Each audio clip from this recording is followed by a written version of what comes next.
Alright, in this video we are going to turn these parts that were lasered from plates and then milled and tapped in the CNC mill. We're going to put a chamfer on these edges and clean up this surface right here. And so you can see the difference right here. There's a chamfer on the top and the bottom surface of the plate, and then this edge is nice and smooth. So we're actually going to make this edge smooth first and then put the chamfer on. And we'll do that for the top plate, and we're going to do that for the bottom plates. So here you can see a lasered surface and a chamfered surface.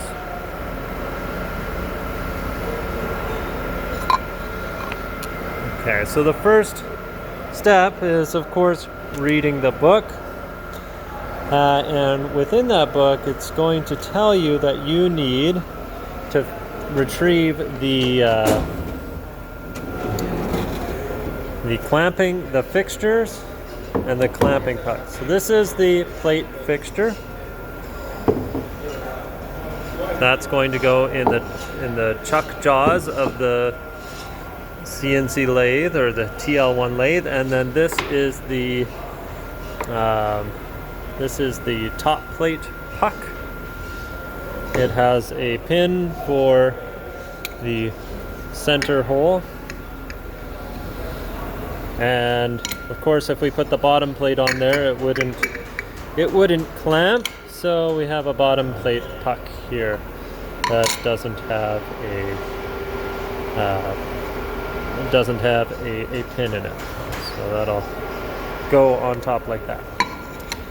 Okay, so in this video I'm just going to make the top plate, and the same procedure will be done on the bottom plate using the bottom plate puck.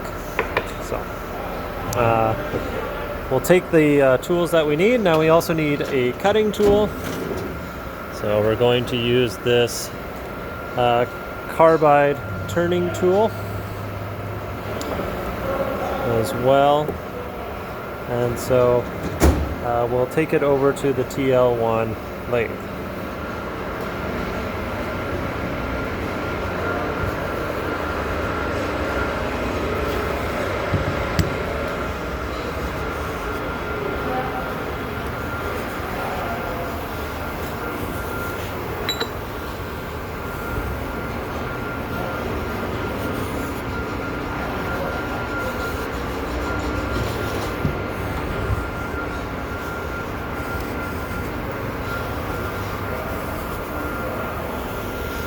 Finally, we'll need our parts that have the lasered edge and the book.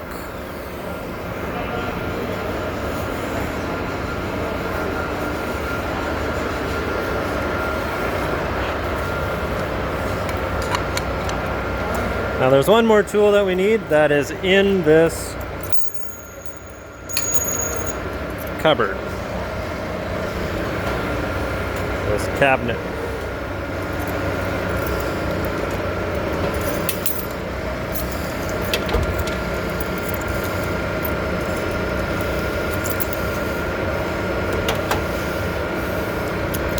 And that is this tailstock tapered point.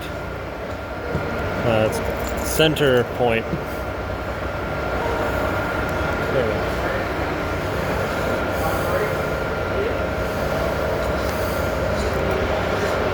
Okay, so we're going to go to the back of the machine and check to make sure that it's turned on. So it's actually in the off position. I'll turn it in the on position.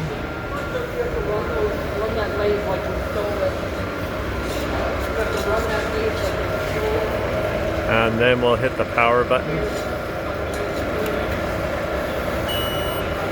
Machine is turning on.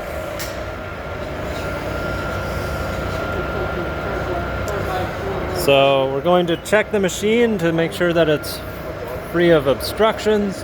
I don't see anything here or in here, and nothing in between the tailstock and the tool holder either. Okay. And the tailstock has been moved all the way to the end of the machine to the far right. So that is good. And so the next step is to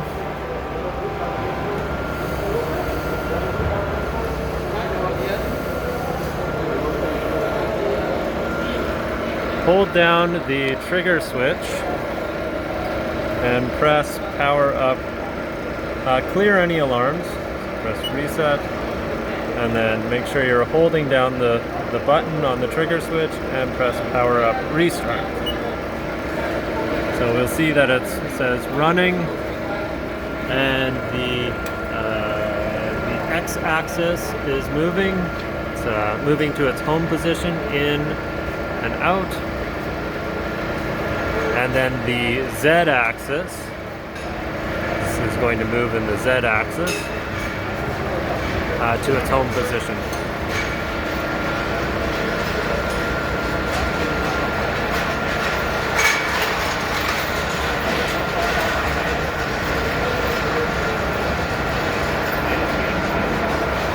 Okay.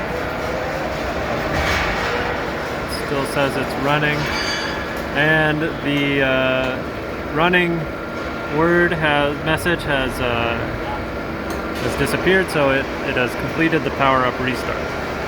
So I can let go of the switch now.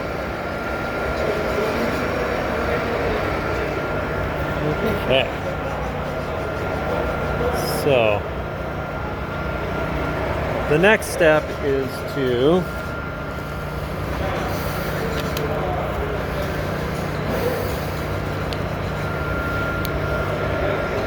we're going to move this handle, this tool holder, over in this area.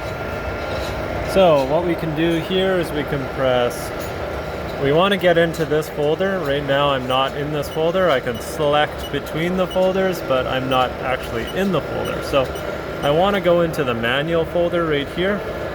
So I'm going to press right or enter to get into it. So now when I have text in here, I know that I'm in the manual folder, and when I select these buttons, I can't move between the folders. Okay, so now if I want to move this, in the X direction, back and forth like this, or in the Z direction, back and forth like this, I have to select the direction I want to go in. So if I want to move this whole thing over here, I'm moving in the X or the Z direction, so I will select Z.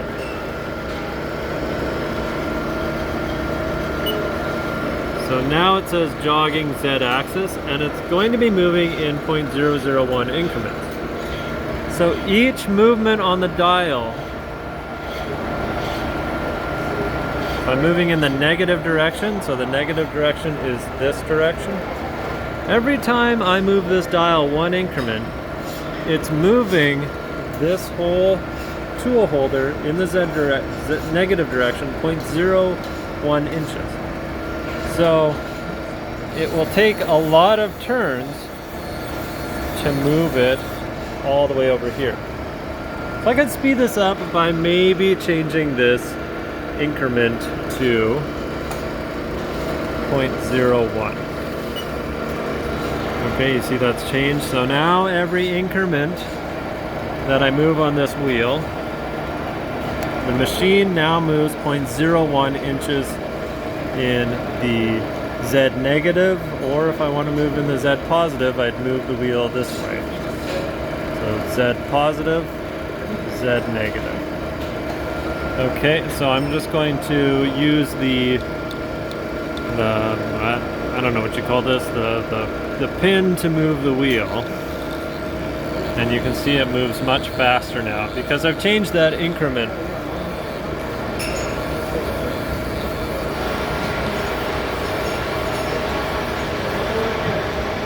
Okay, so I'll move it to about there. At this point, I'll lift up the door, and I'll turn the light on just so that I get some extra light here to see what I'm doing.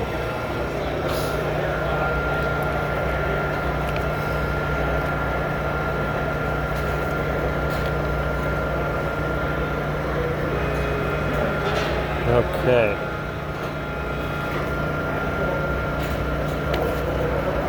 So I'm going to put the fixture into the jaws at this point. Or actually, I'm going to put the tailstock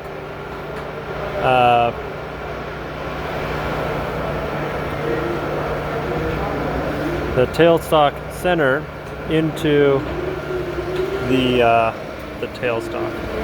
So I have to make sure that this reads at least 0. There are increments on here, so just put this down over here for now, and then I'm going to move this tailstock forward. Like that. The tailstock doesn't move. That's because these handles are in the locked position. Okay, so be aware of that. Okay, so I'm going to move this hand wheel in this direction, and I'll start to be able to see some dimensions on here. So I'm going to extend it to the 1. And then what I'm going to do is I'm going to provide an impact force of putting this in the tailstock. So it has to be a quick motion, and you have to hear a nice lock sound. So make sure there's no fingers in there, because you could probably pinch your fingers, so hold it away. And of course this is a fairly sharp point, so watch yourself there as well. Okay, so now I want to put the fixture into here. So this diameter is going to have to fit into the jaws of the chuck, so obviously I need to open it up. So I'll take the chuck key, I'll put it in the keyhole.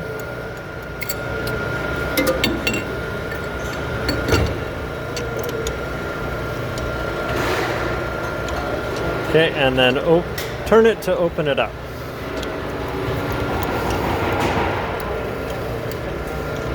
Okay.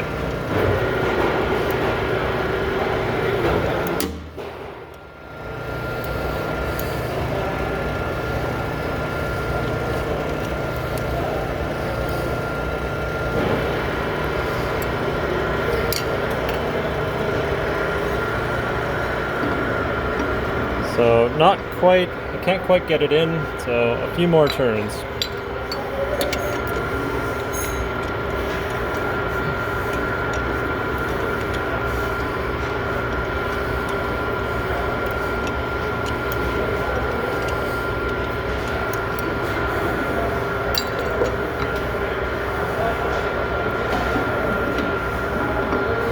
It's getting close. This is a bit hard with just one hand, and one hand holding the phone for video. Okay, but we're getting close here.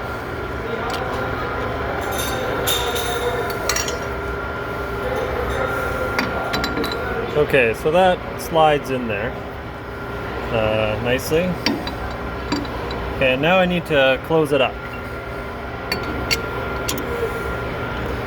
Now, it's gotten tight right away, but if you notice, I see a fairly large gap here, and when I rotate it, the whole thing sort of wobbles in there. The fixture wobbles in the chuck. So I know that this fixture is not centered, so make sure that you've centered the fixture. So it's just pinched in between these two jaws, and it's not pinched between these two. So I'm just going to fix that up here.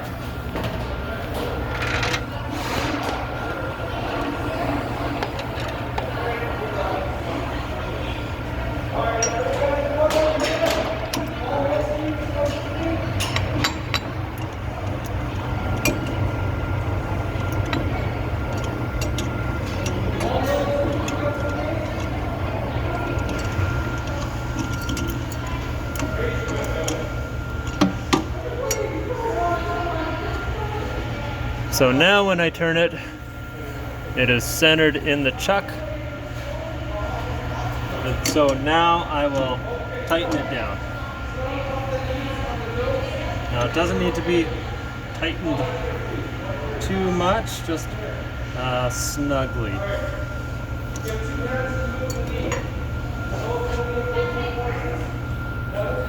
Okay, so that is in there, and when I turn it, it is centered in the chuck. Okay, so the next step is to put the tool holder in here. Now when I move this handle, you'll notice that these pieces right here move, they expand. Maybe you can see from a top-down point of view. Just in, and so there's this little piece right here of the dovetail that expands. And then that locks the tool holder in the dovetail. Okay, so the tool has a negative dovetail cut into it. So that just slides down like that. And this this knurled nut here is what sets the height of the tool. So it sets the up and down of the tool as this changes. Now this should be set up already, but it's something to definitely check. So first I'm going to lock the tool in place. Okay, so this tool is locked in place. The quill is locked in place. Or it is actually not locked in place. So that kind of came out. So okay, so we're actually going to compress this into the part, so I'm not too worried of it coming out. So let's not worry about that at the moment. So I'm going to put the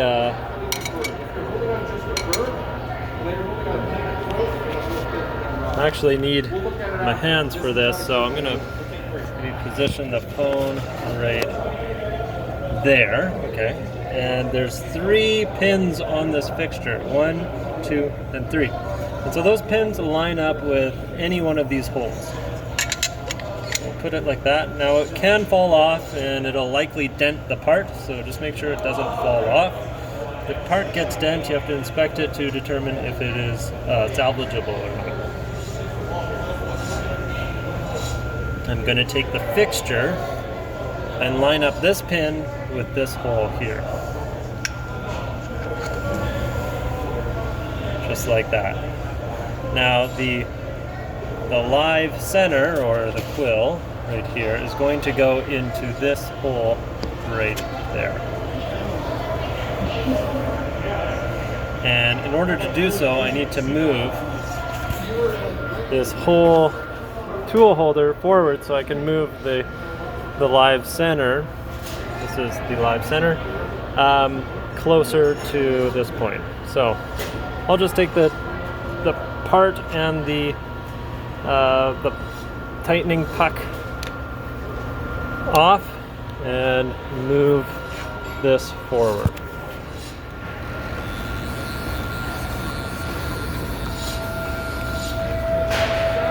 To about there. And then I'll move the tailstock forward. It takes a little bit of force to get it moving. And then that appears to be a good width. So I'll put the part down. That part's not falling off. Set the camera up right here.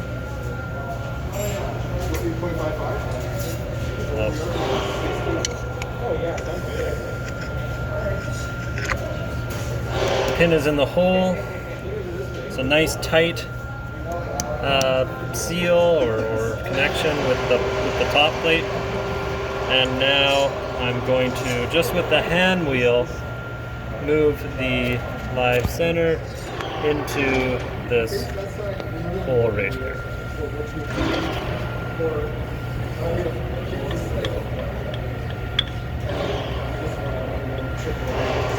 Okay, so that is seated quite lightly right now. I need to lock the tailstock in place on both sides. Okay. And I need to take the hand wheel and really kind of drive it into the puck. Okay. And so I've tightened it pretty snugly there. And now what I want to do is lock this location on the tailstock. So I'll do that with this handle right here. So now this is locked in place. This is locked in place on both sides. And this moves freely because there are bearings in here. Okay. So the next thing to do is move this point to the edge here. And we're actually going to look at it from this angle to determine if this tool is in the, here's the part right here. We're going to see if it's at least in the middle of the part. You know, like in line with the horizontal of the diameter of the part.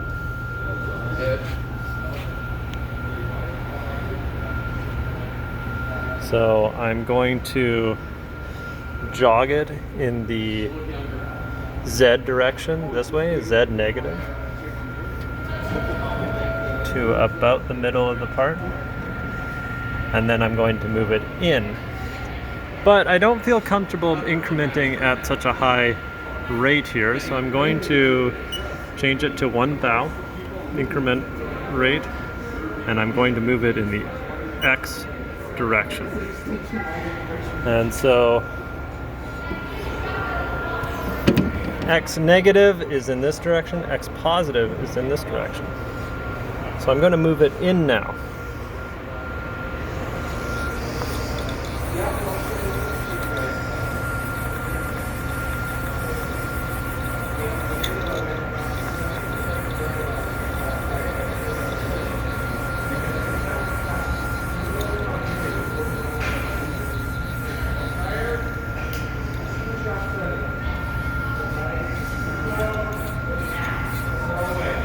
Okay, so I don't want to run the tool into the part, I'm just getting it close. And that appears to be below the center point of the part. So if you see here, there's a hole on this side and there's a hole on this side, and those, if I line those up to be horizontal, I can see that the tool is actually below those holes. So this is just kind of a rough estimate. So I'm going to loosen off the handle right here, like that, and I'm going to move this, I guess, down. And that will raise the tool up. So you can see as I'm turning this, the tool is actually coming up, and that appears to be just right. And so I'm going to use the second bolt, or nut right here, to kind of lock these two together. And then final step is to lock this in place. Okay, so that is an overview of how to set up this machine with the part in it. In the next video, I'm going to go over turning the edge of this to a consistent diameter.